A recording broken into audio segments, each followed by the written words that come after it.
நண்பர்களே, வாழ்க்கையில் சிலவங்களுக்கு வாழ்க்கையை சொல்லிக்கிற மாதிரி இருக்கும், சிலவங்களுக்கு வெளியே சொல்லாத மாதிரி இருக்கும். சரியா? அப்படி ஒரு வாழ்க்கை நிறைய பேர் வாழ்வாங்க. சரியா? எவ்வளோ பேர் கஷ்டப்படுவாங்க, எவ்வளோ பேர் சந்தோஷமாக இருப்பாங்க. சிலவங்க என்னடா அப்படிங்கிற ஒரு வாழ்க்கையில் வாழ்வாங்க.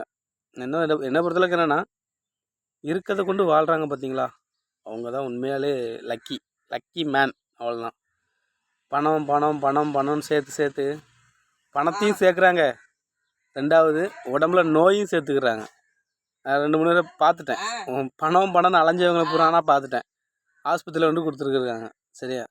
பணமும் வாழ்க்கையில் முக்கியம் தான், நான் இல்லைன்னு சொல்லலை. அதே போல் மனுஷங்களும் கொஞ்சம் முக்கியமாக பாருங்கள். சரியா? மனுஷங்களை கொஞ்சம் முக்கியமாக பாருங்கள். சரி, அதே போல் எதுவுமே நம்ம வெறுத்து ஒதுக்கக்கூடிய பொருள் இந்த பூமியில் எதுவுமே கிடையாது. எல்லாம் நம்ம நேசிக்கக்கூடிய பொருள் தான் இந்த பூமியில் இருக்குது. அதனால் என்னென்னா, எல்லாத்தையுமே நேசிங்க, எல்லாத்தையுமே நேசிங்க.